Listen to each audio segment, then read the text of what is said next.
अच्छा मैया ये बताओ, भगवान कहाँ रहते हैं? उत्तर दो, भगवान कहाँ हैं? जोर से मेरी माँ। ए मैया, कहाँ रहते हैं भगवान? कहाँ? सीने में? तो एक्सरा करा लो फिर। अंदर बैठे होंगे तो फोटो में तो आ ही जाएंगे एक्सरे में। कहाँ रहते हैं भगवान? यहाँ? एक्सरे में आए नहीं? तो कैसे कहते हो कि यहाँ है? भगवान कहाँ रहते हैं? हर जगह, कण कण में, सब जगह है। अच्छा ये बताओ, आप में से कितने लोगों ने भगवान को देखा है? भैया आपने भगवान को देखा है? नहीं। मैया आपने भगवान को देखा है? भैया लोग बताएंगे, दादाजी, हमारे मित्र लोग, दादाजी, सब लोग बताओ, आप लोगों ने भगवान को देखा है? जोर से। देखा है कि नहीं देखा? जिसने नहीं देखा वो हाथ उठाए। भगवान को किसने नहीं देखा वो हाथ उठाएं। जिसने नहीं देखा वो लोग हाथ उठाएं। आप लोग अभी तो कह रहे थे नहीं देखा, तो हाथ उठाओ। नहीं देखा? देखो, आप लोग कह रहे हैं कि हमने भगवान को नहीं देखा, तो ये बताओ, आप लोग मंदिर जाते हो कि नहीं? तो किसे देखने जाते हो? पक्का पड़ोसन को देखने जाते होंगे, हाँ? तो मंदिर गए थे तो किसे देखने गए थे? जोर से। मंदिर में कौन है? अभी तो आप कह रहे हैं कि हमने भगवान को नहीं देखा, तो फिर मंदिर क्यों जाते हो? मतलब मंदिर में बैठे हुए को आप भगवान मानते ही नहीं, आप तो उसे पत्थर की मूर्ति मानते हैं। आपको लगता है ये तो पत्थर है। देखो भैया, मेरी प्रार्थना सुनो। यहाँ जो व्यवस्थापक हैं, कार्यकर्ता, उनसे मेरी प्रार्थना है कि जब पीछे जगह थी तो ये माताओं को पीछे बिठाते, कोई व्यवस्थापक को खड़ा होना पड़ता है। लोग आते हैं तो उनको पीछे बिठाते चलते। ये जगह खाली रहती तो यहाँ से आना जाना बना रहता। कथा में ना शोर ना करो। 3 घंटे बिल्कुल शांत मन से चित्त लगा के सुनो। कार्यकर्ताओं को देखो, सभी लोग जो आ रहे हैं, यहाँ तो भीड़ हो गई, पीछे अभी जगह है। सबको पहले से व्यवस्थापकों को व्यवस्था बनानी चाहिए। हाथ जोड़ के सभी भक्तों को पहले वहाँ बिठाओ। अब सब यहीं खड़े होंगे तो शोर यहीं होगा, आगे आगे।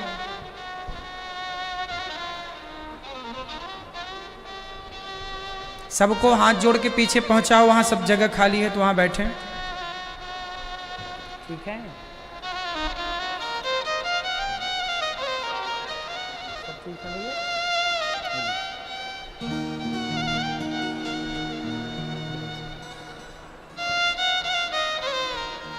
सब लोग, मेरी प्रार्थना है, चुप रहिएगा, शांत।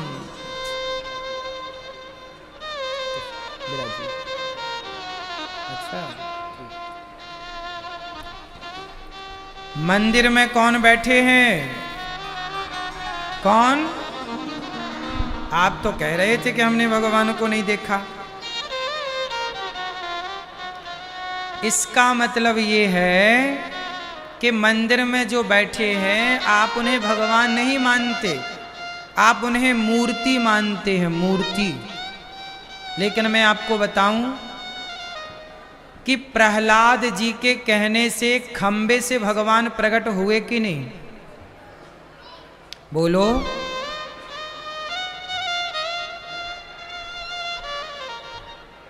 प्रहलाद जी के कहने से भगवान कहाँ से प्रकट हुए?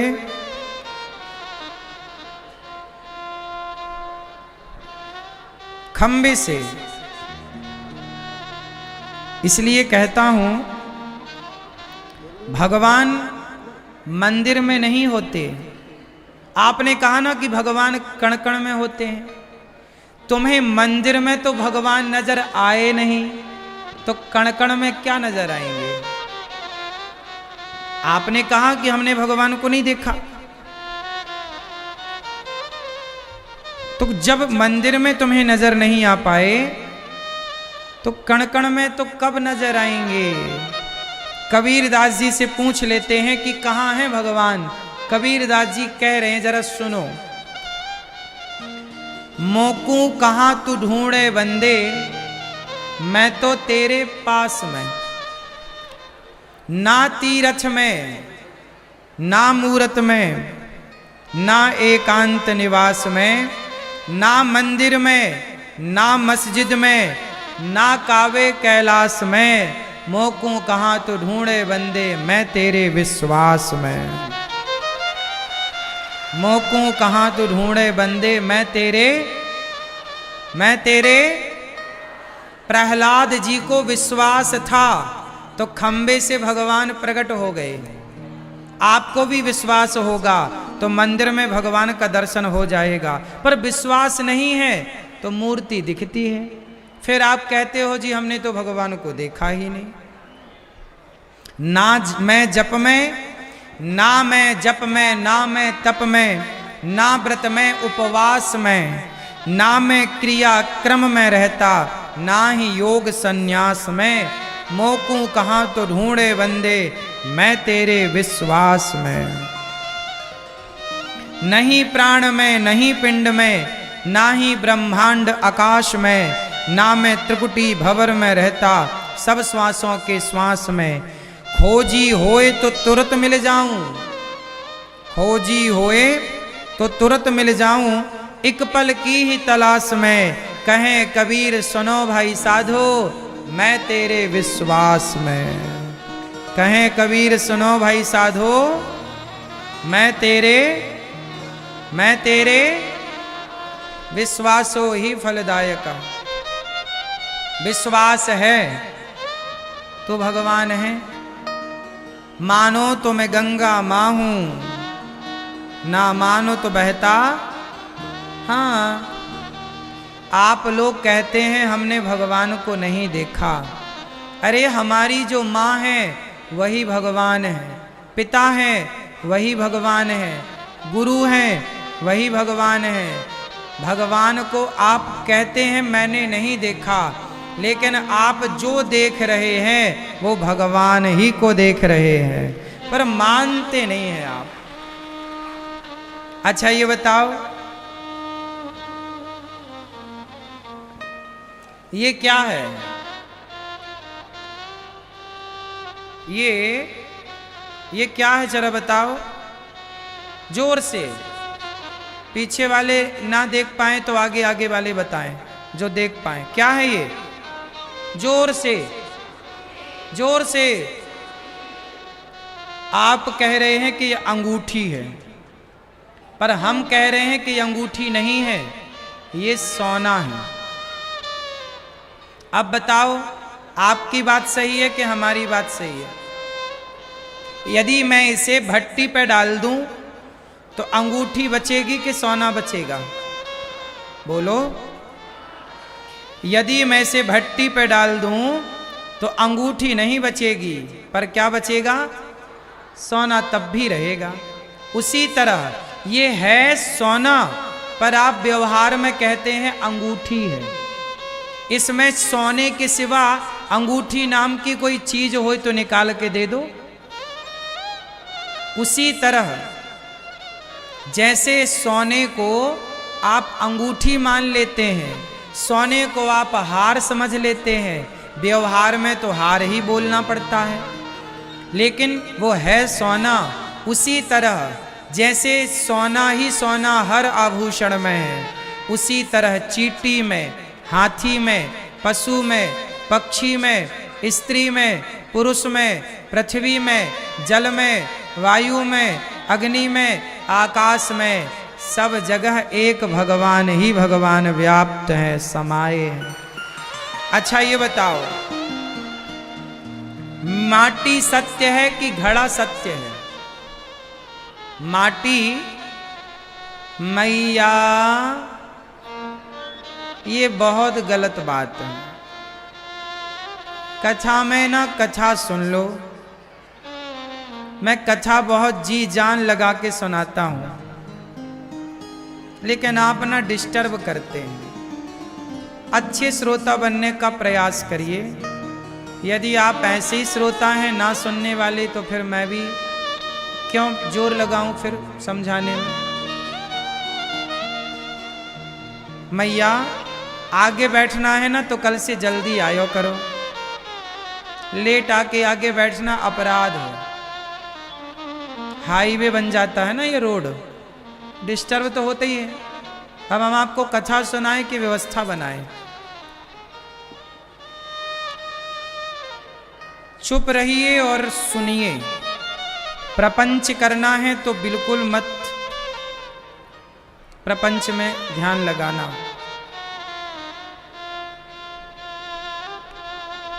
है ना।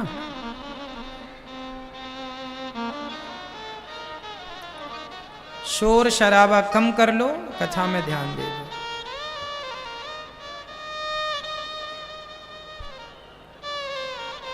अच्छा ये बताओ,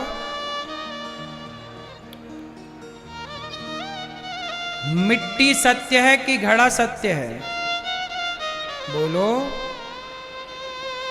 माटी है कि घड़ा है? किसकी सत्ता है, मिट्टी की कि घड़े की? मिट्टी सत्य है, घड़ा सत्य नहीं है। जैसे घड़े में मिट्टी के सिवा कुछ है ही नहीं। घड़े जैसा क्या है, एक आकृति को आप घड़ा कहते हैं व्यवहार जगत में। जैसे मिट्टी को ही आप घड़ा कहते हैं, उसमें मिट्टी के सिवा कुछ नहीं है। उसी तरह चाहे छोटा सा बर्तन हो माटी का या बड़ा सा बर्तन हो माटी का, है सब में माटी। उसी प्रकार सबके भीतर है परमात्मा, वही एक सत्य ईश्वर सबके भीतर है। इसलिए कोई कहे कि मैं भगवान को मैंने नहीं देखा, तो आपने अग्नि को तो देखा होगा, जल को तो देखा होगा, आकाश को तो देख रहे हो, पृथ्वी को तो देख रहे हो। अच्छा ये बताओ, भगवान में कितने अक्षर हैं? बोलो भा, बोलो भा, गा, जोर से मेरी माँ, भा, गा, वा, आ, न, भगवान, भगवान। 5 हो गए मात्रा सहित। भा मतलब भूमि, गा मतलब गगन, भाग, वा मतलब वायु, आ मतलब अग्नि, ना मतलब नीर, भा, ग, वा, आ, न। तो 5 तत्वों का नाम ही भगवान है, पृथ्वी जल वायु अग्नि आकाश। अब बताइए, आपने जल को देखा है कि नहीं? आपने अग्नि को देखा है कि नहीं? तो अग्नि कौन है? भगवान। जल कौन है? आकाश। ये जितने 5 तत्व हैं, पृथ्वी जल वायु अग्नि आकाश, ये 5 ही ईश्वर हैं। 5 तत्वों से तो शरीर बना है, तो ये 5 तत्व कौन है? पृथ्वी जल वायु अग्नि आकाश भगवान ही प्रकृति है। भगवान ही बनते हैं, भगवान ही बनाते हैं।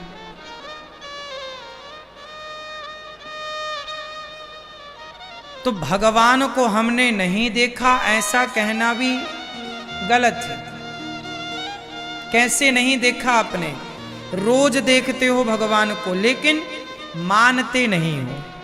अच्छा ये बताओ, दुर्योधन ने श्री कृष्ण को देखा कि नहीं? दुर्योधन ने श्री कृष्ण को देखा या नहीं देखा? जोर से, मैया, ओ मैया, पंचायती मैया सुन लो मेरी माँ।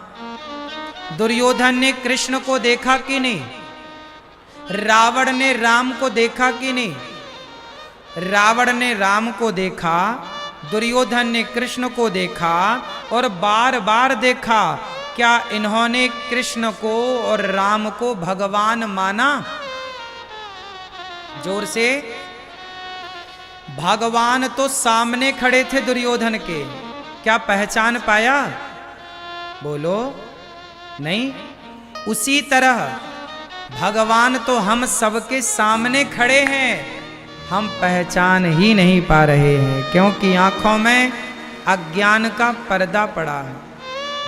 अर्जुन ने पहचान लिया, विभीषण ने पहचान लिया, राम तो रावण के सामने ही थे, कहां पहचान पाया?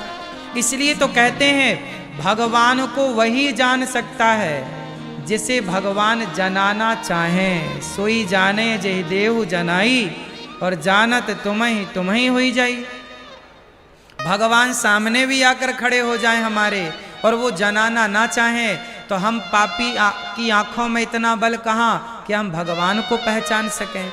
वो तो भगवान स्वयं चाहेंगे तो हम उन्हें कुछ जान पाएंगे, कुछ पहचान पाएंगे, कुछ अनुभव कर पाएंगे। वरना आप तो कह ही रहे हैं कि हमने भगवान को नहीं देखा, जबकि आपने देखा है। इसलिए मंदिर जाओ तो इस भाव से मत जाओ कि ये पत्थर की मूर्ति है, इस भाव से जाओ कि यही भगवान है, इस रूप में भगवान है। अच्छा बताओ, कण कण में भगवान होते हैं कि नहीं? जोर से, यदि कण कण में भगवान है तो क्या पत्थर की मूर्ति कण कण से अलग है क्या? बोलो, यदि कण कण में भगवान है तो उस मूर्ति में भी तो भगवान है ना? नहीं है? लेकिन लोग कहते हैं ये तो पत्थर है। अरे भाई, हमारा भगवान ना चेतन के अंदर भी है और जड़ के भीतर भी है। सुनो, मैं जिस भगवान की पूजा करता हूं ना, मेरा भगवान तो कण कण में है, कण कण में। चाहे वो चेतन हो, तुम्हारी माँ, तुम्हारा पिता चेतन है, मतलब चेतना है शरीर में, पेड़ पौधे चेतन है, वनस्पति चेतन है, चींटी हाथी चेतन है, इन सबके भीतर भी ईश्वर है। और जो जड़ पदार्थ हैं, जड़ जैसे पत्थर है, मिट्टी है, ये जड़ पदार्थ हैं, इनमें भी ईश्वर है। मैं जिस परमात्मा की पूजा करता हूँ, मैं जिस ईश्वर की आराधना करता हूँ, मेरा भगवान जड़ के भीतर भी है और चेतन के भीतर भी समान रूप से विद्यमान है। अब आप लोग बताओ कि आप जिस भगवान की पूजा करते हो वो कहाँ रहता है? बोलो, आप किस भगवान की पूजा करते हैं? तुम्हारा भगवान, तुम कहते हो मंदिर में मूर्ति है, तो तुम्हारा वाला भगवान क्या मंदिर में नहीं रहता? हमारा वाला भगवान तो माँ के भीतर भी रहता है, पिता के भीतर भी रहता है, चींटी के भीतर भी रहता है, हाथी के भीतर भी रहता है, पेड़ पौधों के भीतर भी रहता है और पत्थर मिट्टी के भीतर भी रहता है। हम उस ईश्वर की आराधना करते हैं जो समान रूप से कण कण में समाया हुआ है। दही के किस कण में मक्खन नहीं है, ये बताओ? दही के किस कण में मक्खन नहीं है? क्या दही का कोई ऐसा कण है जहां मक्खन ना हो? उत्तर दो।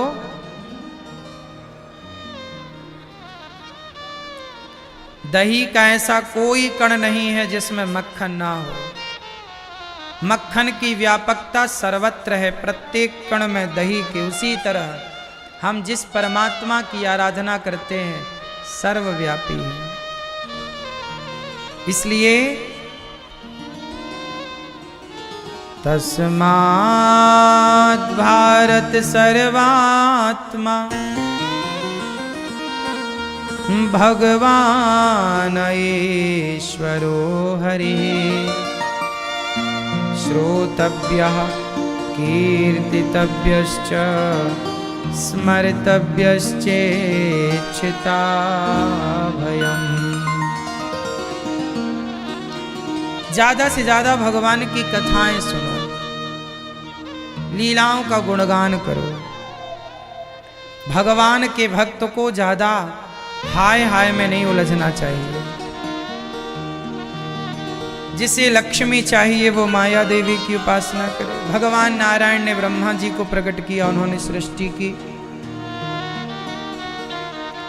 भगवान के अत्र सर्गो विसर्गश्च स्थानं पोषणमूर्तया मनवंतरेशानुकथा निरोधो मुक्तिराश्रय 10 लक्षणों का वर्णन किया गया। जब भगवान अपनी लीला पूरी करके गए तो विदुर जी महाराज ने मैत्रेय जी से प्रश्न किया कि भगवान ये सृष्टि बनाते हैं, उत्पन्न करते हैं, किस तरह करते हैं? भगवान नारायण की नाभि से कमल, कमल में ब्रह्मा जी के शरीर से मनु और शत्रुपा का प्राकट्य होता है। मनु शत्रुपा की 3 बेटियां हैं और 2 बेटे हैं, आकुति, देवहूति और प्रसूति। अच्छा बताओ, इस संसार में पहले स्त्री आई कि पुरुष आया? भैया, इस संसार में पहले कौन आया, स्त्री या पुरुष? जोर से मैया, पहले कौन आया? कौन आया मेरी मां? स्त्री। हां, इस सृष्टि में सबसे पहले स्त्री का प्राकट्य हुआ, स्त्री का जन्म हुआ, फिर पुरुष। इसलिए स्त्री का नाम पहले है, सीता का नाम पहले, राम का नाम बाद में, सीताराम। राधे पहले, कृष्ण बाद में, राधे कृष्ण। लक्ष्मी पहले, नारायण बाद में, लक्ष्मी। गौरी पहले, शंकर बाद में, गौरी शंकर। माता पहले, पिता बाद में, माता पिता। क्यों? क्योंकि पहले स्त्री का जन्म हुआ।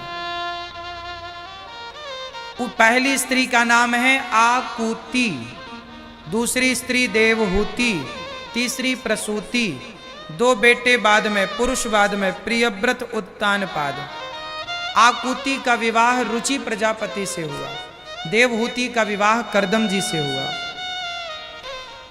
करदम जी की पत्नी करदम जी का विवाह माता देवहूति से हुआ। करदम जी ने एक विमान की रचना की। सबसे पहला विमान किसने बनाया? करदम जी ने। क्या नाम था? कामक विमान। फिर बाद में विमान बना पुष्पक विमान। हमारे पुराणों में विज्ञान का कितना गहरा संबंध है कि हमारे पुराणों में विज्ञान, देखिए, विमानों की बातें हमारे पुराणों में हैं। मतलब हमारा भारत कितना विकसित था, उस जमाने में भी विमान हुआ करते थे। हाँ या ना? पुष्पक विमान की चर्चा है कि नहीं? बोलो हाँ कि ना? विमानों का उल्लेख है या नहीं? जोर से। मैया, क्या बोलती तू?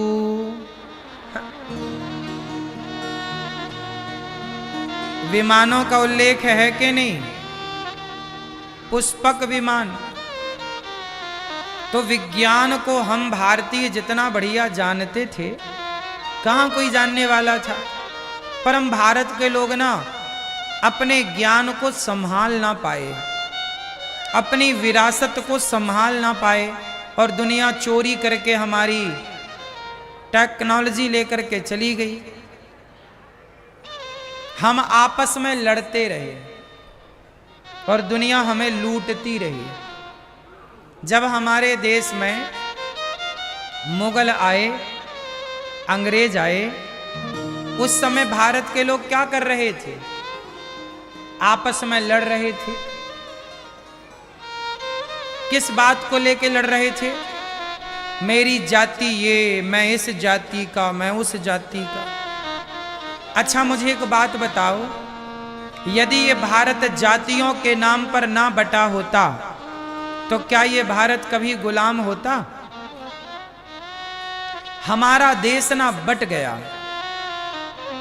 आज किसी से पूछो क्यों भाई तुम कौन हो, तो लोग कहते हैं मैं जाट हूं, मैं यादव हूं, मैं ठाकुर हूं, मैं ब्राह्मण हूं, मैं बनिया हूं, मैं फला हूं, गुज्जर हूं। इतनी जातियां, इतने बंटवारे, कोई नहीं कहता कि मैं सनातनी हूं, मैं सनातनी हूं, मैं हिंदू हूं। आप ये क्यों नहीं कहते? कोई आपसे पूछे तुम कौन हो, मैं सनातनी हूं, मैं हिंदू हूं, आप कहते हैं मैं इस जाति का हूं। अच्छा ये बताओ, ये उंगलियां कितनी है? 5।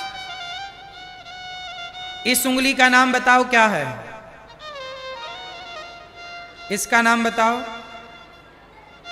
तर्जनी, मध्यमा, अनामिका, कनिष्ठिका, अंगुष्ठा, ये नाम है। अब ये बताओ कि इनके नाम अलग अलग हैं, तो क्या नाम अलग अलग होने से इनमें कोई भेद हुआ? उत्तर दो। ये 5 उंगली हैं तो आपकी ही ना। इस 5 के पहले ये हाथ एक ही है ना, ये तना तो एक ही है ना। इस एक हाथ में ऊपर जाके विभाग कितने हो गए? 5। नीचे से तो एक है ना, जड़ तो एक है ना, तो जड़ में तो एक है। हम सनातनी जड़ में एक हैं, हम 4 हैं। ब्राह्मण, क्षत्रिय, वैश्य और शूद्र। तुम चारों के पिता का नाम जरा बताओ कौन है? क्यों? ब्राह्मण के पिता का नाम बताओ। उत्तर दो। क्षत्रिय के पिता का नाम बताओ, चलो। वैश्य के पिता का नाम बताओ। शूद्र के पिता का नाम बताओ, चलो। नहीं ना, केवल लड़ना आता है लोगों को, बस। हम चारों के पिता एक हैं। वेद वचन बोल रहा हूं, सुनिएगा। ब्राह्मणोस्य मुखमासीद बाहु राजन्यः कृतः ऊरु तदस्य जदवैश्यः पदभ्यांगुं शूद्रो अजायत। भगवान नारायण के मुख से ब्राह्मण, भगवान नारायण के भुजाओं से क्षत्रिय, भगवान नारायण के जंघा से वैश्य, भगवान नारायण के चरणों से शूद्र। तो चारों के पिता एक हैं। जब एक बाप की संतान हो तो तुम चारों तो भाई भाई हो गए ना, फिर झगड़ा किस बात का? बोलो, तुम चारों एक बाप की संतान हो या नहीं?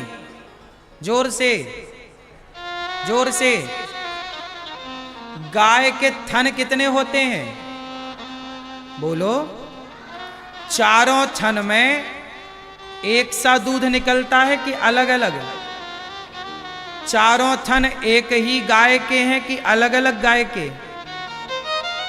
एक गाय का 4 थन है। मूल में तो गाय एक है ना, पर गाय एक मूल में, पर थन है 4, और चारों से दूध एक सा।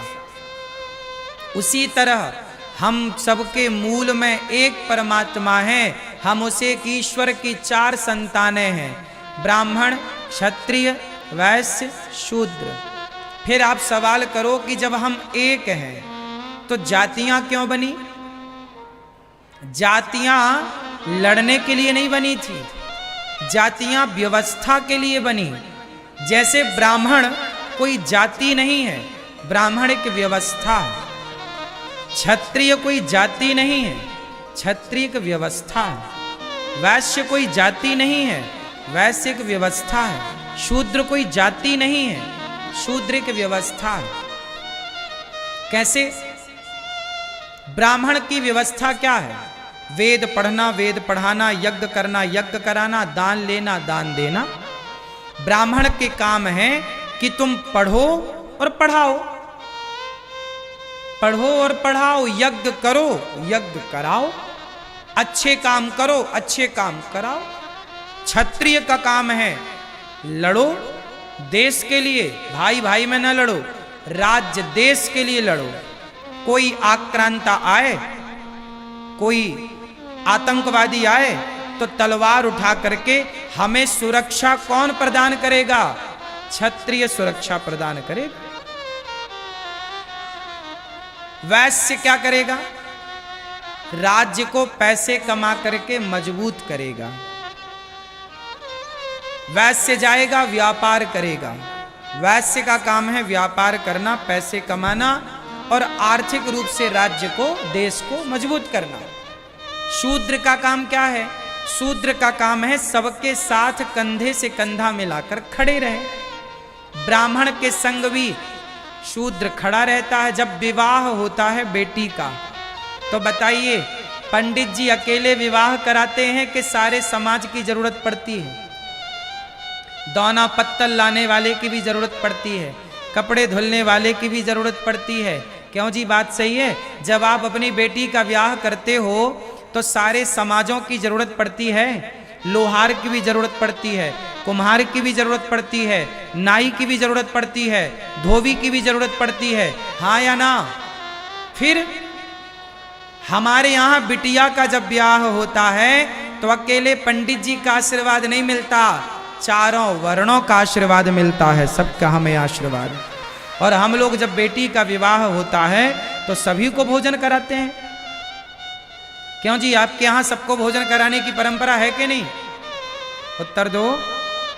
फिर हम लोग आपस में लड़कर के कभी रहे ही नहीं, हम तो प्यार मोहब्बत से रहे। अंग्रेज आए, मुगल आए, उन्होंने जातियों को जातवाद का जहर घोल दिया जातियों में, और जातियां तो बनी थी व्यवस्था के लिए, बाद में हो गया जातवाद। एक बात बताओ, यदि हमारे देश के क्षत्रिय एक हो गए होते, आपस में ना लड़ रहे होते, तो क्या मुगल आपको 500 साल तक गुलाम बना के रखते? उत्तर दो जोर से। एक बात बताओ,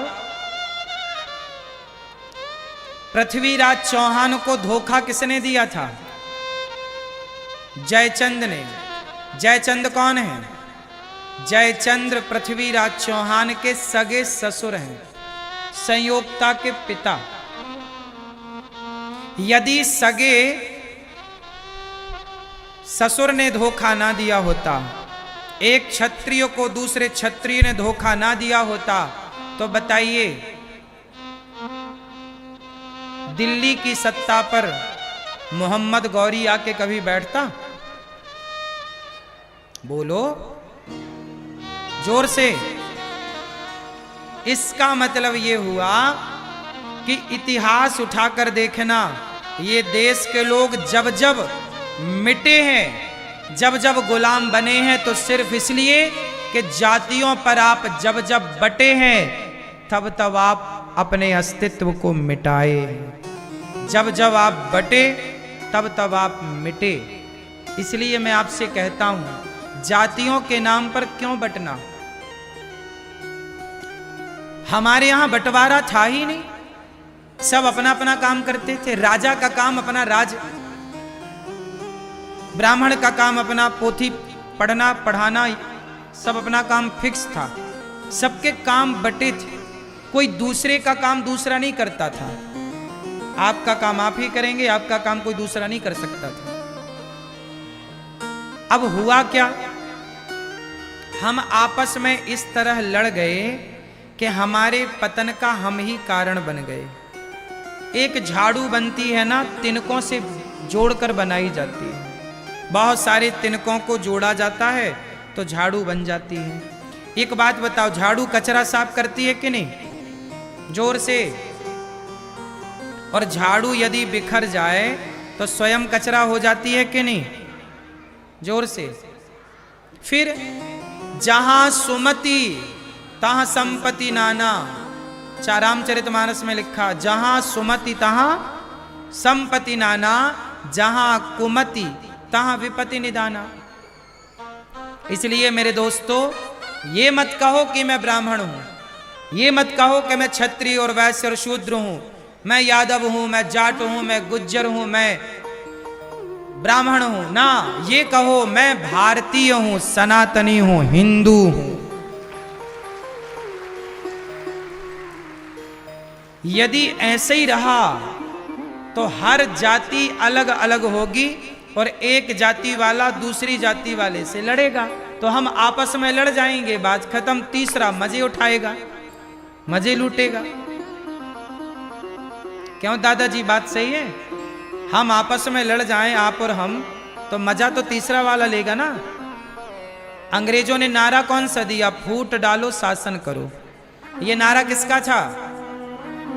फूट डालो शासन करो नारा किसने दिया? जोर से। अंग्रेजों ने नारा दिया कि फूट डालो शासन करो, मतलब आपस में लड़ाओ और मजे लो। इसलिए मेरी प्रार्थना है, हम सभी भारतीयों को मिलजुल के रहना चाहिए। अभी एक नेताजी ने बोला कि जातिगत जनगणना होनी चाहिए इस देश में, जातीय जनगणना होनी चाहिए। आप लोग सहमत हैं? बोलो, कौन सी जनगणना होनी चाहिए? इस देश में ये जनगणना नहीं होनी चाहिए कि इस देश में ब्राह्मण कितने हैं, क्षत्रिय कितने हैं, वैश्य कितने हैं, शूद्र कितने हैं। ये जनगणना नहीं होनी चाहिए। ये जनगणना करो कि इस देश में सनातनी कितने हैं, मुसलमान कितने हैं, ईसाई कितने हैं, यहूदी कितने हैं, पारसी कितने हैं। इस देश में सनातनियों की जनगणना हो, जातियों की जनगणना क्यों हो? क्या कहते हैं आप लोग? किसकी जनगणना होनी चाहिए? यदि जातियों की जनगणना हुई तो नेताओं को फिर उसका पता चल जाएगा कि यहां इस जाति का बाहुल्य है, उस हिसाब से वो राजनीति को आंकेंगे। हमें जातियों के चक्कर में ना उलझना, हम सनातनी हैं। इस देश में सनातनी कितने हैं, हिंदू कितने हैं? हिंदू किसे कहते हैं? अच्छा बताओ। लोग कहते हैं हिंदू, मुस्लिम, सिख, ईसाई। इन्हें कुछ लोग कहते हैं कि ये लोग भाई हैं। अच्छा बताओ, हिंदू का भाई हिंदू होगा कि मुसलमान होगा? जोर से। मुसलमान हो सकता है क्या? जोर से। क्यों नहीं हो सकता? हिंदू का भाई मुसलमान क्यों नहीं हो सकता? कारण बताओ। कारण नहीं पता ना? अब कारण सुनो। हिंदू का भाई मुसलमान इसलिए नहीं हो सकता क्योंकि हिंदू गाय को माता कहता है। हिंदू गाय को, आप कितने लोग गाय को माता मानते हो? तो जो लोग गाय को माता मानेंगे वो हमारे भाई हैं। जो गाय को मारकर खा जाएं वो हमारे भाई कभी नहीं हो सकते। क्यों जी? हो सकते हैं। गंगा को कितने लोग माता मानते हैं? गंगा मैया। जो गंगा को माता माने वो हमारे भाई होंगे, जो गंगा को माता ना माने वो हमारे भाई नहीं हो सकते। भारत माता को कितने लोग माता मानते हैं?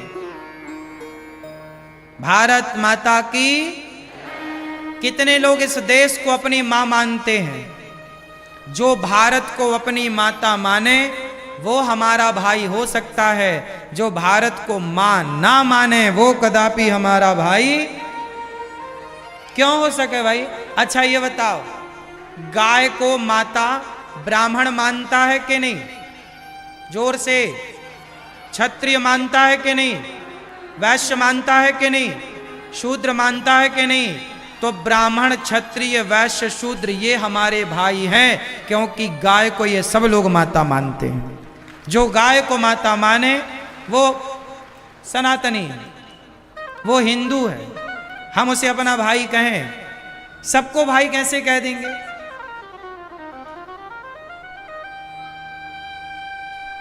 जो हमारी बहन बेटियों को ले जाके बाजार में प्यार करके, प्यार के नाम पर, लव जिहाद के नाम पर बेच दें, लड़कियों के टुकड़े टुकड़े कर दें, वो हमारे भाई कैसे हो सकते हैं? इसलिए अपने धर्म को जानो मेरे दोस्तों, अपने संगठन को, अपनी शक्ति को पहचानो। तुम इतने से नहीं हो, तुम बड़े हो। पूरा भारत, कहते हैं सनातन संस्कृति इतनी अच्छी है कि विदेशी लोग आज हिंदू धर्म अपना रहे हैं, क्रिश्चियन लोग हिंदू धर्म अपनाते हैं। आज विदेशी आते हैं, आकर हिंदू बन जाते हैं, राम नाम की जपते माला भक्ति में रम जाते हैं। धरा ये जिस पर घूम रही, हम उसी केंद्र के बिंदु हैं। गर्व से कहो हम हिंदू हैं, हम हिंदू हैं, हम सनातनी हैं। तो आप हिंदू बन के रहोगे, सनातनी बन के रहोगे, या जातियों के नाम पे बटोगे? बोलो, सब लोग बोलेंगे। मोबाइल वाले भैया, जातियों के नाम पे रहोगे कि हिंदू बन के रहोगे, सनातनी? क्या हो आप? मैं यादव, गुज्जर, ब्राह्मण, क्षत्रिय, मैं ये सब बाद में हूं। मैं पहले क्या हूं? सनातनी हूं, हिंदू हूं। पहले क्या हूं मैं? जोर से। हमारे धर्म का नाम है सत्य सनातन धर्म। जितना पुराना सूर्य और चंद्रमा है, जितने पुराने भगवान हैं, उतना पुराना हमारा धर्म है, हमारी संस्कृति है। विडंबना देखिए कि आप अपने धर्म, अपनी संस्कृति को जान नहीं पाए। स्वधर्मे निधनम श्रेयः परधर्मो भयावह। मैंने आपको शायद बता दिया कि संभाजी को मुगलों ने इतना प्रताड़ित किया, उनके नाखून निकाल कर गर्म पानी डाल दिए, नोच करके सरिया से घाव करते और गरम गरम पानी डालकर नमक डाल के मसलते। इतना सताया, तलवार गर्दन में रख के बोला कि आप धर्म परिवर्तन कर लो। संभाजी ने कहा कि मार दो, पर अपने धर्म का परित्याग नहीं करेंगे। कितनी तलवारें खाई, कितना कष्ट, कितना दर्द सहा सनातनियों ने, और धर्म ना बदला, तब जाके आज सनातनी जिंदा है। धर्म बदल लिया होता तुम्हारे बाप दादों ने, तो क्या आज सनातन जिंदा होता? मर गए तुम्हारे बाप दादे, गोलियां खाई, तलवार सही, लेकिन धर्म नहीं छोड़ा। और आज के लोग जरा 500 रुपए, 1000 रुपए के लिए कुछ लोग धर्म परिवर्तन करा लेते हैं। कुछ लोग आज, आप बताइए आपके क्षेत्र में धर्मांतरण हो रहा है कि नहीं? उत्तर दो, ग्वालियर क्षेत्र में धर्मांतरण हो रहा है कि नहीं? हां या ना में उत्तर। गांव के गांव में आज धर्मांतरण वाले घूम रहे हैं कि नहीं? जोर से। पैसे दे दे करके हिंदुओं का धर्म परिवर्तन करा रहे हैं। सोचिए कि यदि धर्मांतरण तेजी से हुआ तो वो जो हिंदू अपने दलित आदिवासी भाई हैं, वो दूसरे धर्म में यदि चले गए तो उन्हें भड़का करके उन लोगों को आपके खिलाफ ही खड़ा कर देंगे और आप उनसे ही लड़ेंगे, वो तमाशा देखेंगे। इसलिए मैं आपसे एक प्रार्थना करूं हाथ जोड़कर कि आप 23 घंटे परिवार के लिए काम करो, 23 घंटे बच्चों के लिए काम करो, 23 घंटे अपने नाम, इज्जत, फैक्ट्री, बिजनेस, व्यापार, काम धाम के लिए काम करो। लेकिन 1 घंटा निकालो और 1 घंटा अपने सनातन धर्म का प्रचार करने के लिए निकालो। जहां जाओ अपने धर्म की बात करो, अपने हिंदुत्व की बात करो, सनातन की बात करो। जहां धर्मांतरण हो रहा है वहां बैठो, उनको रोको कि भाई जो धर्म परिवर्तन कराने आए उनको अच्छे जूते से उनकी बढ़िया सेवा करो, तब जाकर के परिवर्तन रुकेगा, वरना तुम्हारी छाती पर धर्मांतरण हो रहा है। हाँ या ना? आप मानो ना मानो, पूरे देश का आंकड़ा निकालो तो करोड़ों हिंदू धर्मांतरण कर चुके, बाकी नहीं है, हो चुका। करोड़ों हिंदुओं ने गांव के गांव जहां मंदिर हुआ करते थे वहां चर्च बन गए। ये बात सही है कि गलत है? क्यों भैया, कुछ जानकारी रखते हैं ना देश की, ये आंकड़ा सही है कि गलत है? हिंदुओं के गांव आज धर्मांतरण की आग में जल गए कि नहीं? बोलो हाँ। एक तो तुमसे हूं का डकारा भी तो नहीं जाता। समस्या तो ये है कि तुम्हें तो मतलब ही नहीं है। महाराज जी हम तो अपना कमा रहे हैं, अपना खा रहे हैं, क्या मतलब? अरे पागल, जिस दिन खतरा आएगा इस देश में तो प्रत्येक घर में खतरा आएगा। कश्मीर से खदेड़े गए तो एक घर के लोग ना खदेड़े गए, कश्मीर के सभी हिंदू खदेड़े गए। तब तो शासन भी था, संविधान भी था, किसने रक्षा की? इसलिए मैं कह चुका हूं, पाकिस्तान से खदेड़े गए तो भारत आए, बांग्लादेश से खदेड़े गए तो भारत आए, कश्मीर से खदेड़े गए तो भारत के कोने कोने में गए। जिस दिन भारत से खदेड़े जाओगे कहां जाओगे? और आप इस घमंड में ना रहना कि नहीं जी ऐसा नहीं होगा। यदि नहीं जागे तो ऐसा होगा।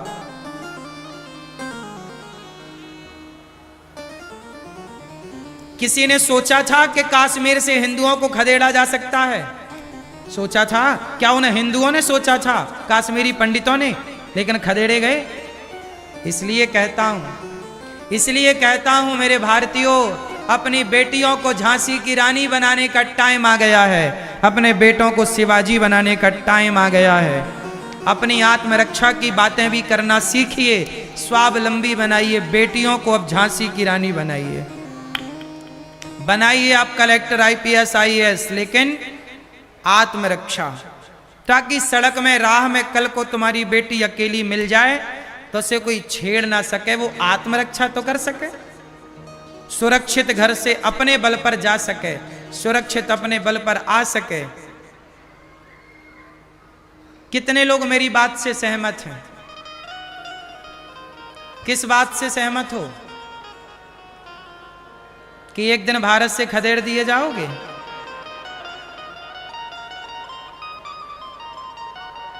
अपनी बेटी को क्या बनाओगे?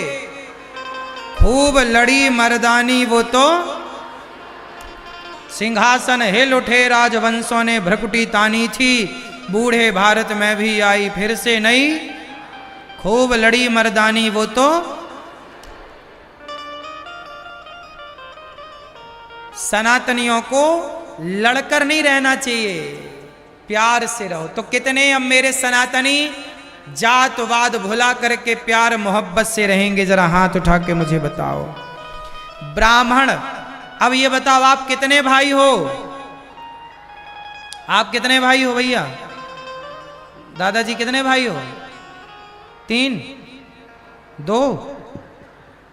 आज से मत कहना कि मैं 2 भाई हूं, मत कहना मैं 1 भाई हूं, मत कहना मैं 3 भाई हूं, मत कहना मैं 5 भाई हूं, सदा कहना हम 4 भाई हैं। कितने भाई हैं? कितने भाई हैं? कौन कौन से? बोलो। ब्राह्मण, जोर से। ब्राह्मण, क्षत्रिय, वैश्य, शूद्र, ये 4 भाई हैं। यदि जरा भी हमारे दलित भाई को भी कष्ट हो रहा है तो वो कष्ट हमारा कष्ट है, हमें जाकर उसके साथ खड़े होना चाहिए।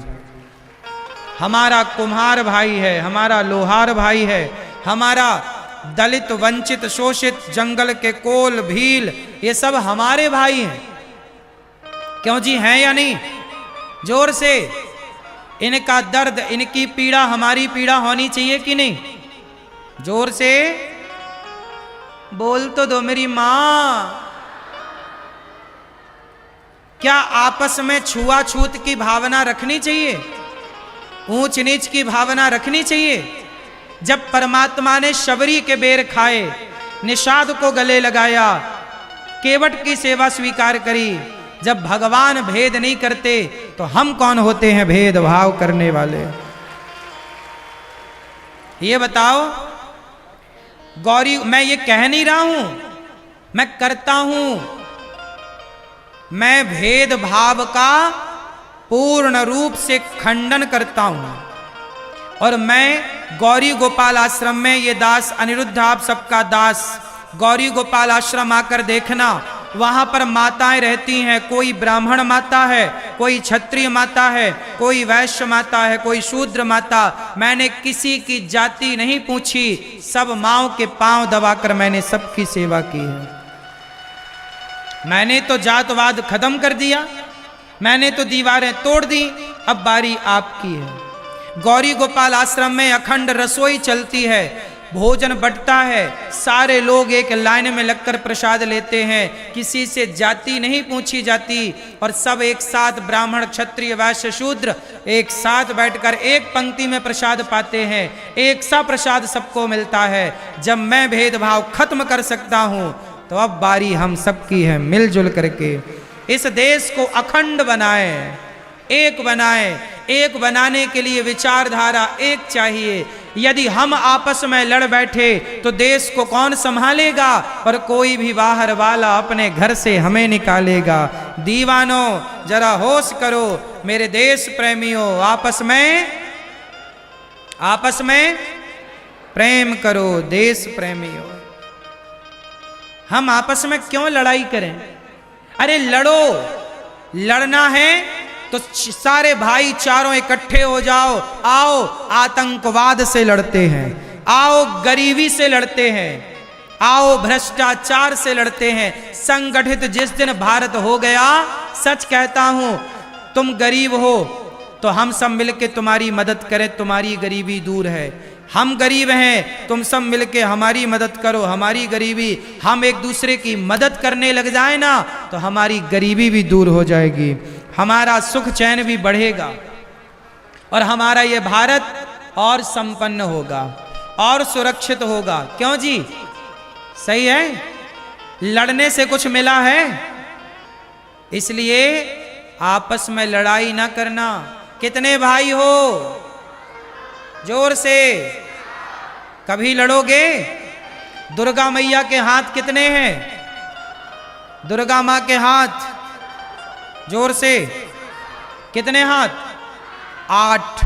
दुर्गा मैया अष्टभुजाधारी। कितने हाथ?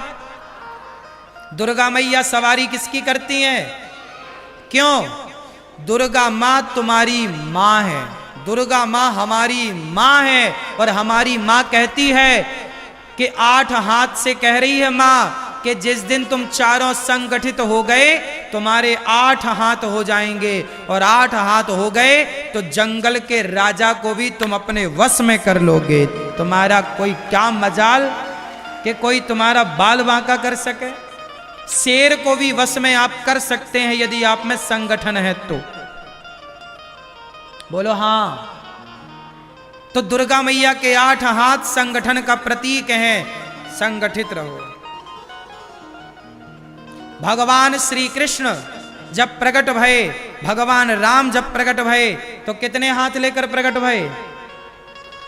चतुर्भुज, शंख चक्र गदा पद्म लेकर 4। भगवान कहते हैं 4 हाथ इसलिए कि मैं अपने चारों को संभालूंगा, ब्राह्मण क्षत्रिय वैश्य शूद्र। सनातनियों के अतिरिक्त एक बात और बताऊं, ये यहूदी कौन है, ये सिख, ये मुसलमान कौन है, ये पारसी कौन है, ईसाई कौन है? बहुत डीप में, बहुत गहराई से जाकर पता लगाओगे तो हमारे यहां जो राजा लोग पहले थे, उन्होंने क्या किया कि जैसे कोई व्यक्ति गलत करता, जैसे राजा ने सुना कि इस व्यक्ति ने चोरी की, या इसने बलात्कार किया या इसने गलत किया, तो राजा उसे राज्य से, नगर से, देश निकाला दंड देते थे। एक दंड सुना होगा आपने, देश निकाला, सुना कि नहीं? कौन सा दंड? जो व्यक्ति गलत करता था तो हजारों साल पहले राजा उन्हें देश निकाला दंड देते थे। तो जो गलत होता था उन्हें देश से निकाल देते थे। तो वो लोग देश छोड़ के नाव पर बैठ के, जिसे जौन सा टापू मिल गया उस टापू पर रहने लगा। फिर वहां रहते रहते परिवार उनका बढ़ा, उनकी अपनी संस्कृति डेवलप हो गई, उनकी अपनी भाषा डेवलप हो गई, उनकी अपनी विचारधारा, मानसिकताएं डेवलप हो गई। वह एक एक देश बनता चला। भारत, ये पूरी दुनिया, पूरी इस दुनिया में ना कोई अमेरिका, ना कोई लंदन, ना कोई जापान, ना कोई पेरिस, इस धरती पर, इस संपूर्ण पृथ्वी पर जहां जहां पृथ्वी है वो सारी पृथ्वी भारत की धरती है, भारत की पृथ्वी है। जब भरत इस देश के राजा बने तो भरत के नाम से देश का नाम पड़ा भारत। ये संपूर्ण पृथ्वी पहले भारत थी, इसलिए तो हमारे समुद्र का भी नाम है हिंद महासागर। कौन सा सागर है? बोलो, हिंद महासागर। सनातनियों का, हिंदुस्तान का हिंद महासागर। सागर का भी नाम आज दुनिया के नक्शे में हिंद महासागर ही है। इसलिए पूरी दुनिया सनातनी थी। राजा लोग खदेड़ देते थे, तो जिसे जो टापू मिला वहां रहने लग गए, उनकी जनसंख्या बढ़ी, वो देश बन गया। ऐसा हुआ है। वरना दुनिया में देश तो एक ही है, भारत। संस्कृति एक है, भारतीय संस्कृति। इसलिए हमारी संस्कृति दुनिया की प्रत्येक संस्कृति से सबसे प्राचीन संस्कृति है। जब दुनिया के पास सैटेलाइट नहीं थी, जब दुनिया विज्ञान का काखा गाघा नहीं जानता था, तब हमारे भारत के वैज्ञानिक ऋषि मुनि जानते थे कि सूर्य ग्रहण कब पड़ेगा, चंद्र ग्रहण कब पड़ेगा। 200 साल पहले भी सूर्य ग्रहण कब पड़ेगा, चंद्र ग्रहण कब पड़ेगा, ये जानते थे कि नहीं? भारत की वैज्ञानिक स्थिति कितनी स्ट्रांग थी, तो समझ रहे हो आप। 25 साल गृहस्थ में रहो, जब बेटे का विवाह हो जाए तो आप अपने मन को बेटी बेटा से हटाकर अब प्रभु में मन लगाओ, यही गृहस्थ आश्रम है। लेकिन आप लोग मन को हटाते ही नहीं संसार से। बेटा बेटी होने के बाद पोता पोती में मन। करदम जी चले गए। माता देवहूति ने हाथ जोड़कर कपिल भगवान जी से कहा कि प्रभु मेरा मन बड़ा अशांत है, मन को शांत कैसे करूं, उपाय बताइए। अच्छा ये बताओ, आप में से कितने लोगों का मन चंचल है? कितने लोगों का मन परेशान करता है? हाथ उठा के बताओ। जिसका मन चंचल है, परेशान करता, वो हाथ उठाएं। मैया, हाथ उठाने का बोला था मैया, तुम तो पूरी उठ गई। अच्छा चल भी पड़ी। लो, एक तो ये और दिक्कत है, हाथ उठाने का कहो तो मैया को बुराई लग जाती है।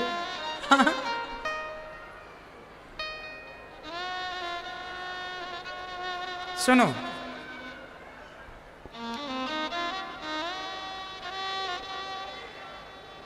मन, सबका मन चंचल है। कितने लोगों का मन चंचल है? सबका। शर्माते क्यों हो? सबका मन चंचल है, सबका मन परेशान करता है। चाहे बच्चे हों, बूढ़े हों, स्त्री हों, पुरुष हों, सबका मन परेशान करता है। सबका मन ही चंचल है मेरी मां। अच्छा एक बात बताओ, आप में से कितने लोग मन की चंचलता को मिटाना चाहते हैं? कितने लोग मन की चंचलता मिटाना चाहते हैं? कंट्रोल करना है मन को। यदि मन को कंट्रोल करना है तो कुछ उपाय बता रहा हूं, कर लीजिएगा। अच्छा एक बात बताओ, मंदारी जो है वो बंदर को वश में कर लेता है कि नहीं? पंचायती भैया, सुन लो प्रभु, ये बताओ मंदारी बंदर को वश में कर लेता है कि नहीं? जोर से, कैसे करता है बताओ? प्रैक्टिस कराता है, 6 महीने तक ट्रेंड करता है, ट्रेनिंग देता है। यदि मंदारी बंदर को वश में कर सकता है, यदि बंदर मंदारी के सारों पर नाच सकता है, तो आपका मन भी आपके वश में हो सकता है कि नहीं? जोर से, मन वश में जिसके, अच्छा मन को वश में होना चाहिए। आप मन के वश में हैं कि मन आपके वश में है? मन आपका गुलाम है कि आप मन के गुलाम हैं? अच्छा ये बताओ, मन आपका गुलाम है कि आप मन के गुलाम हैं? जोर से, क्यों भैया? मैया, मन आपका गुलाम है कि आप मन के गुलाम हैं? जोर से बताओ मेरी माँ। क्या भैया? ये पंचायती भैया बताएंगे। मन आपका गुलाम है कि आप मन के गुलाम हैं? बोलो मैया। ओ मोबाइल वाली मैया, तुम्हारा बिल्कुल मन मोबाइल से नहीं हट रहा है। क्या तुम किसको फ्रेंड रिक्वेस्ट भेज रही हो?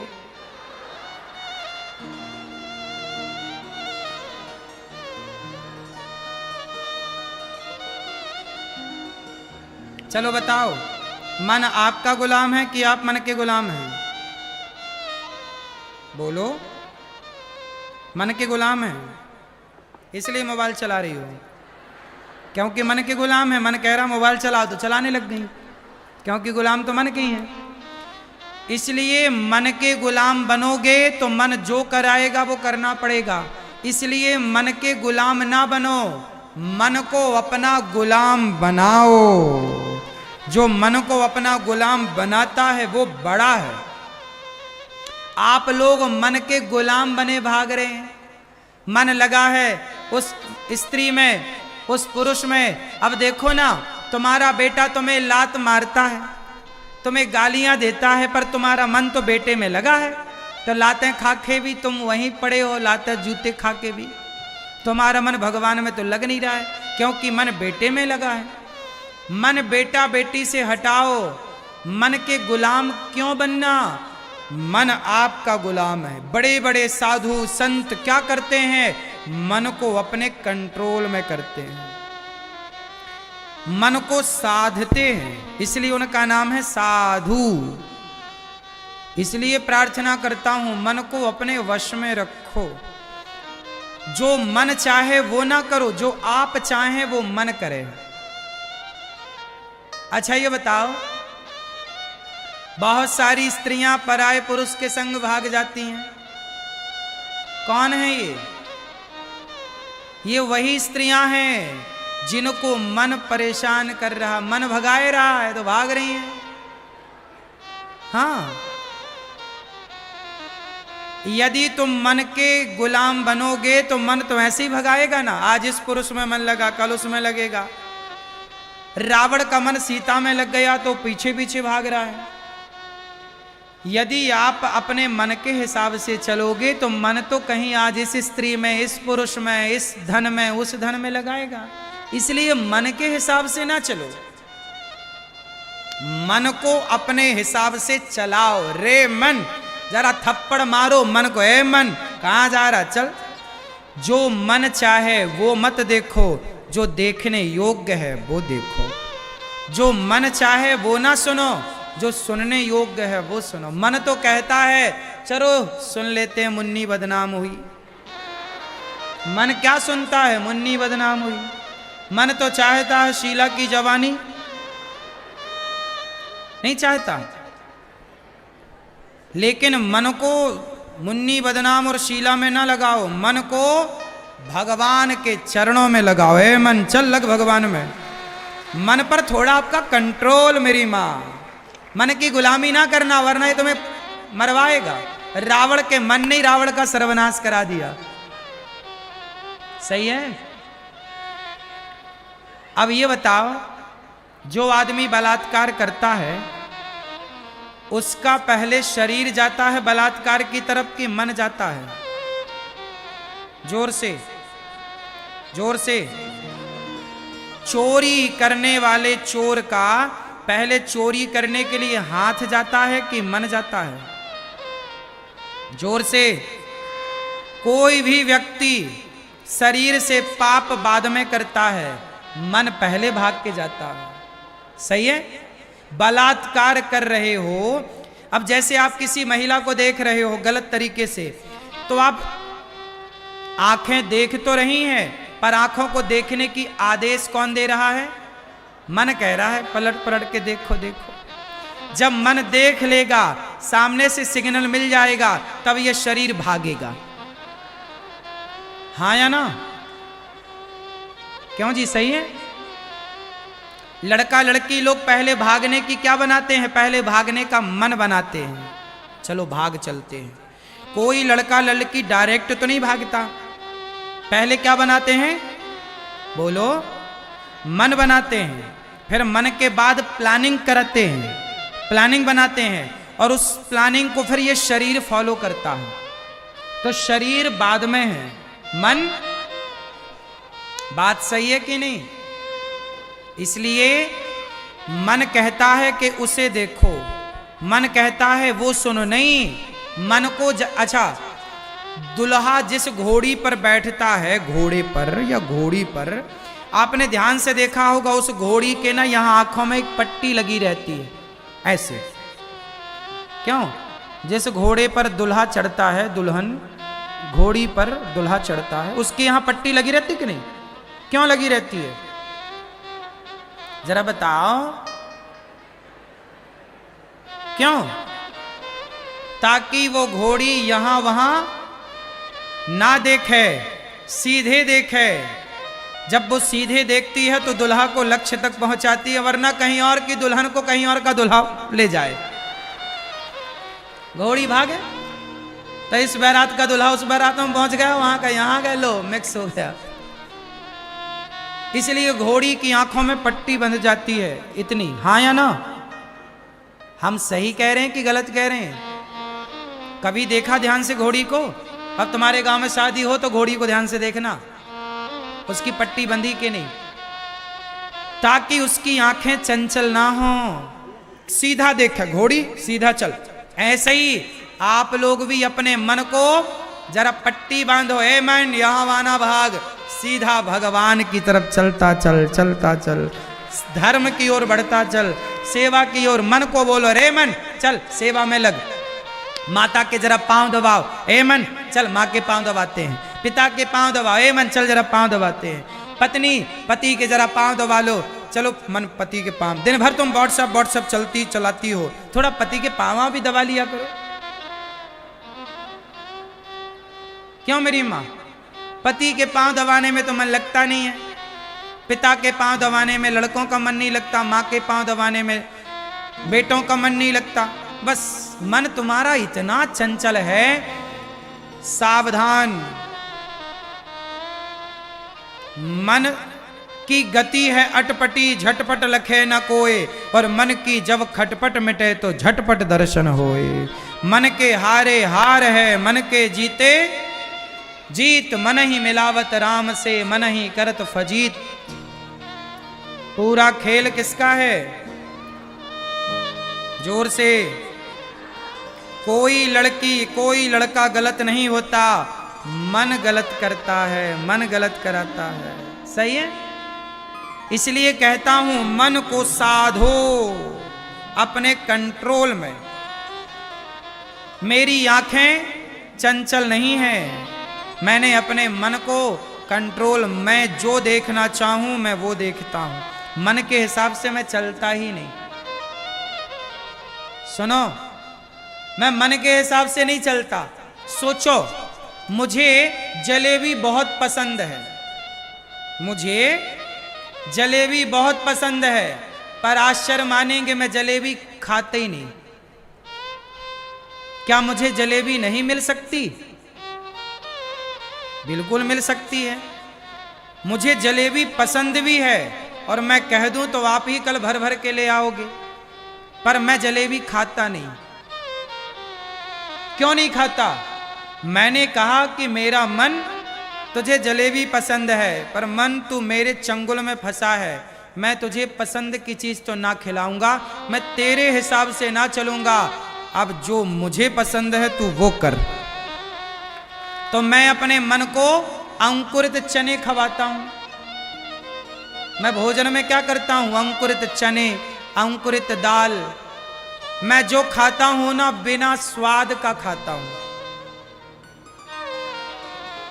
मैं स्वाद के चक्कर में पड़ूंगा तो मैया तुम्हारी तरफ गुब्बारा हो जाऊंगा।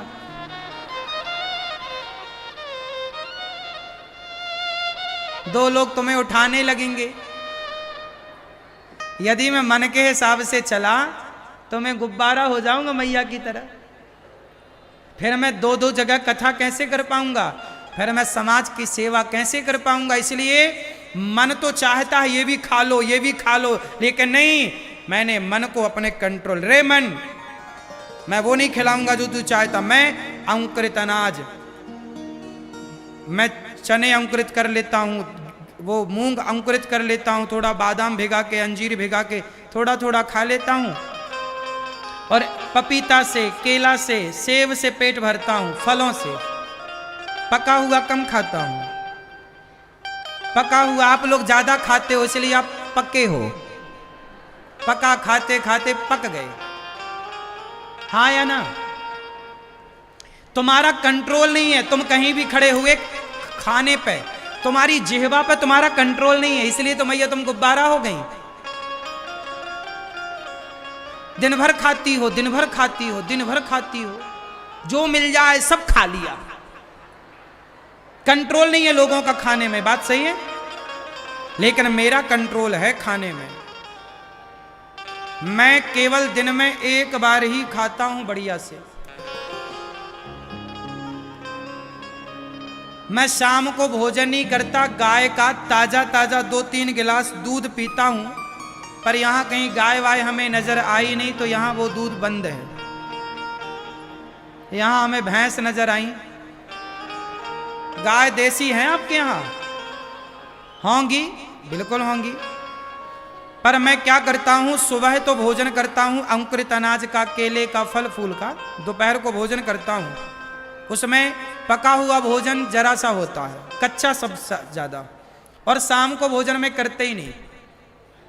अभी 2 कथाएं हैं तो थोड़ा शेड्यूल 7 दिनों के लिए थोड़ा, क्योंकि अब वहां भी कथा, ना वहां खाने का टाइम मिलता, वहां से भागो कथा करके तो यहां जाते हैं। तो अभी खाना पीना 7 दिन के लिए तो मैंने कम ही कर रखा है। लेकिन जब मैं प्रॉपर तरीके से चलता हूं तो एक बार भोजन करता हूं दोपहर को, और शाम को 2-3 गिलास ताजा गैया का दूध, ताजा, लगाओ पी लो, लगाओ पी लो, ऐसा 3 गिलास में पेट तन्न हो जाता। इतना आहार है।